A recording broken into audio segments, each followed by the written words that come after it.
Morning students, कैसे हैं आप सब। उम्मीद करती हूँ आप लोग अच्छे होंगे। आज आपकी वर्कशीट नंबर 9 आई है, इसे अच्छे से लेबल कर लीजिए। डी क्लास, अपना नाम, अपने टीचर का नाम लिख लीजिए। आज हम लोग पढ़ने वाले हैं लाख की चूड़ियों के बारे में ही। प्यारे बच्चों, आज हम अपनी पाठ्य पुस्तक वसंत के से जो पाठ लाख की चूड़ियाँ हैं उसके लेखक के बारे में, जिसके लेखक कौन है, कामता नाथ जी हैं, उनका चौथा भाग पढ़ने जा रहे हैं। कहानी को आप एक बार में ही अपनी पुस्तक से पूरा भी पढ़ सकते हैं अगर आप लोग चाहें तो इसे मैं जूम कर देती हूँ क्योंकि ये बहुत छोटा लिखा हुआ है, तो इसे थोड़ा सा हम जूम करके साइड से पढ़ते हैं। ये देखिए, ठीक है। अब हम पढ़ना शुरू करते हैं। तो देखिए यहाँ क्या लिखा हुआ है।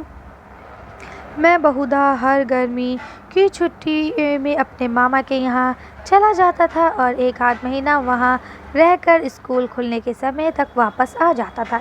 जनरली बच्चे यही करते हैं कि जब स्कूल की छुट्टी होती है तो वो अपने नानी के घर चले जाते हैं और स्कूल खुलने से पहले वापस आ जाते हैं, है ना। परंतु दो तीन बार ही मैं अपने मामा के यहाँ गया होऊंगा, तभी मेरे पिता कि एक दूसरे शहर में तब्दीली हो गई और एक लंबी अवधि तक मैं अपने मामा के गांव ना जा सका। यानी अब उसके पापा की दूसरी जगह ट्रांसफ़र हो गया जॉब में, तो इसलिए वो बेचारा अब नहीं जा पा रहा था। तब लगभग 8-10 वर्षों के बाद जब मैं वहाँ गया तो इतना बड़ा हो चुका था कि लाख की गोलियों में मेरी रुचि नहीं रह गई थी। अतः गाँव में होते हुए भी कई दिनों तक मुझे बदलू का ध्यान न आया। ठीक है, यानी उसे लाख की गोलियों में कोई इंटरेस्ट तो था नहीं। और बच्चे जब बड़े हो जाते हैं तो बहुत सारी बातें ऐसी भी होती हैं जो हम अगर लगातार ना दोहराएं तो हम भूल जाते हैं, है ना। तो उसे 8-10 वर्ष हो चुके थे, बदलू काका को वो भूल चुका था पूरी तरह से। और सबसे बड़ी चीज़, जो उनको वो चीज़ देते थे, यानी कि जो लाख की गोलियां वो दिया करते थे, अब उसे वो भी उसकी भी ज़रूरत नहीं थी, इसलिए उसे और ध्यान नहीं आया। ठीक है, तो ये लिखते हैं तब लगभग 8-10 वर्ष हो चुके थे और इतना बड़ा हो चुका था कि रुचि नहीं रही और मुझे ध्यान नहीं आया। अब यहाँ देखिए आगे लिखते हैं, इस बीच मैंने देखा कि गांव में लगभग सभी स्त्रियां कांच की चूड़ियाँ पहनने लगी हैं। ठीक है, विरेल, अब यानी कि अब क्या बोलते हैं कि सारी औरतें जो हैं वो कांच की चूड़ियाँ पहनने लगी हैं। विरेली हाथों में मैंने लाख की चूड़ियाँ देखी। तब एक दिन साहस मुझे, यानी कि एकदम इसे अचानक मुझे क्या हुआ, बदलू का ध्यान आया। जैसे कुछ भूली हुई बातें एकदम ही से याद आ जाए तो कैसा लगता है, सेम वैसे उसे बदलू का ध्यान आया। बात ये हुई थी कि बरसात में मेरे मामा की छोटी लड़की जो थी आंगन में फिसल कर गिर पड़ी थी और उसके हाथ में कांच की चूड़ी टूटकर कलाई में घुस गई थी और उससे खून बहने लगा था। तो जैसा कि आप सब जानते हैं कि कांच की चूड़ियाँ टूटती भी बहुत जल्दी हैं और भुगती भी बहुत जल्दी हैं, है ना।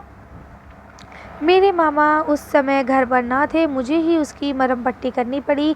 तभी मुझे बदलू का ध्यान आया कि यहाँ ये ऐसे भी एक इंसान थे। मैंने सोचा कि उससे मिलाऊं, अतः शाम को मैं घूमते घूमते उसके घर चला गया। बदलू वहीं चबूतरे पर नीम के नीचे एक खाट पर लेटा था। नमस्ते बदलू काका, मैंने कहा। नमस्ते भैया, उसने मेरी नमस्ते का उत्तर दिया, यानी कि उसने मेरी जो नमस्ते किया था मैंने उसका उत्तर दिया। चलिए अब इसे थोड़ा जूम आउट कर लेते हैं ताकि आसानी से हम पढ़ सकें। ठीक है, उसके नमस्ते का उत्तर दिया और क्या करा, और उठकर खाट पर बैठ गया। जनरली ऐसा होता है ना, जो लोग लेटे हुए होते हैं या बैठे हुए होते हैं तो अगर कोई आता है तो हम लोग उठ के बैठ जाते हैं कि जी आइए आइए, है ना। परंतु उसने मुझे पहचाना नहीं और देर तक मेरी ओर निहारता रहा, क्योंकि वो भी भाई 10 साल बाद मिल रहा था तो वो भी भूल चुका था। ठीक है, तो उसने क्या बोला, मैं जनार्दन काका, यानी कि उसने बताया कि मैं जनार्दन हूँ काका, आपके पास से गोलियाँ बनवा कर ले जाता था। मैंने अपना परिचय दिया। अब क्या होता है कि कुछ पुरानी बातें होती हैं जिनसे हम एक दूसरे को जानते हैं तो वो याद दिलाना पड़ती हैं कि भाई हम ऐसा करते थे या बचपन में हमने ये किया है ना। तो उसने बताया कि भाई काका, मैं आपके पास से गोलियां बनवा के ले जाता था, लाख की याद आया आपको। ठीक है, बदलू फिर भी चुप रहा, मानो वे अपनी स्मृति पलटकर अतीत के चित्र उतार रहा हो। यानी कि अब ये एक बात कही गई है कि मान लो जैसे वो अपने अतीत के पन्ने खोल रहा हो और ढूंढने की कोशिश कर रहा हो कि मैं कौन हूँ। तब वे एकदम ही बोल पड़ा, यानी उसे अब याद आ गया, आओ आओ लल्ला बैठो। याद है ना, बचपन में उसे लल्ला कह के बुलाया करता था।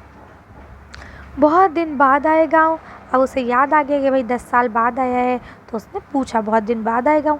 अब मैं उम्मीद करती हूँ यहाँ तक कहानी आपको अच्छे से समझ में आ गई होगी। इससे आगे की कहानी हम लोग नेक्स्ट वर्कशीट में पढ़ेंगे। आगे देखेंगे, आगे लिखा है, आशा है कि कहानी के इस भाग को पढ़कर आपको मज़ा आया होगा। आइए इस भाग पर आधारित कुछ वस्तुनिष्ठ प्रश्न उत्तरों की खोज करने की कोशिश करते हैं। वस्तुनिष्ठ का मतलब क्या होता है, MCQ, है ना। तो आपको MCQ क्वेश्चन दिए गए, उनको हम लोग देख लेते हैं। यहाँ नंबर 1 रखा है, लिखा गर्मियों की छुट्टियों में कहाँ जाता था, तो कहाँ जाता था, अपने मामा के गाँव। दूसरा क्वेश्चन क्या लिखा है, बहुत दिनों बाद मामा के यहाँ जाने पर लेखक को किस चीज़ की बनी हुई चूड़ियाँ दिखाई दी, तो किसकी दिखाई दी, कांच की बनी हुई, है ना सॉरी, कांच की बनी हुई चूड़ियाँ लोग पहने हुए थे। अब क्या लिखा है, लेखक बदलू को अपनी याद दिलाते हुए अपना नाम क्या बताता है, जनार्दन, है ना। तो आप इसे कर सकते हैं आसानी से। अब देखिए यहाँ आपको बड़े को प्रश्नोत्तर दिए हैं, तो लिखा है लाख की गोलियों में लेखक को रुचि क्यों नहीं रह गई थी, तो क्या हुआ था जो लाख की गोलियों में लेखक को रुचि नहीं रह गई थी। चलिए इसका आंसर देखते हैं। तो आप यहाँ से लिख सकते हैं कि लेखक का बड़ा हो चुका था, इसलिए अब उसे लाख की गोलियों में किसी भी तरह की कोई रुचि नहीं रह गई थी। अब यहाँ आपको अगला क्वेश्चन लिखा है, आपके विचार से गांव की औरतें ने लाख की चूड़ियों की बजाय कांच की चूड़ियाँ पहनना ही क्यों शुरू किया होगा, लिखिए। तो चलिए इसका आंसर देखते हैं। तो देखिए इसके कई कारण हो सकते हैं, जिसमें में से 3 मैंने लिखे हैं कि नंबर 1 ये है कि कांच की चूड़ियाँ जो है वो कम कीमत पे मिल जाती हैं। उसका कारण ये है कि वो मशीनों के द्वारा बनाई जाती है, तो कम समय में बन जाती है, अच्छी और जल्दी बन जाती हैं, तो इसलिए उनकी कीमत जो है कम होती है, तो इसलिए लोग उसे पसंद कर रहे होंगे। उसके अलावा कांच की चूड़ियाँ जो हैं वो लाख की चूड़ियों की तरह भारी भी नहीं होती है और भोंडी भी नहीं होती हैं, है ना। और इसके अलावा ये दिखने में भी बहुत सुंदर होती हैं। तो जनरली लोगों को नाजुक सुंदर चीज़ें ही पसंद आती हैं, इसलिए गांव की औरतें भी जो हैं वो कांच की चूड़ियाँ ही पहनने लगी। और फिर कुछ होड़ा होड़ी वाली बात भी होती है कि मतलब हम भी शहर के लोगों जैसे रहें, है ना, ये थिंकिंग भी होती है लोगों की, तो हो सकता है इस वजह से। बहरहाल आप ये 3 पॉइंट लिखेंगे, ये बेस्ट पॉइंट है। चलिए अगला क्वेश्चन पढ़ते हैं। तो अब देखिए यहाँ आपको छठा क्वेश्चन दिया है, यहाँ लिखा है आप किसी ऐसे व्यक्ति से मुलाकात का उदाहरण दीजिए जिससे आप बहुत दिनों बाद मिले हों और उसके बाद वे आपको अच्छी तरह पहचान ना पा रहा हो, ठीक है। तब आपकी क्या प्रतिक्रिया रहेगी और आप उससे कैसे बताएंगे कि आप कौन हैं। तो देखिए मैं तो कभी ऐसे किसी व्यक्ति से मिली नहीं हूँ कि बहुत लंबे समय बाद किसी व्यक्ति से मिल रही हूँ, क्योंकि मेरी लाइफ में ऐसा कोई है नहीं। नानी दादी के घर भी मैं लगभग जाती ही रहती हूँ, और फ्रेंड्स का भी ये है कि हम आपस में बात करते रहते हैं, कुलीग्स के साथ भी यही हाल है।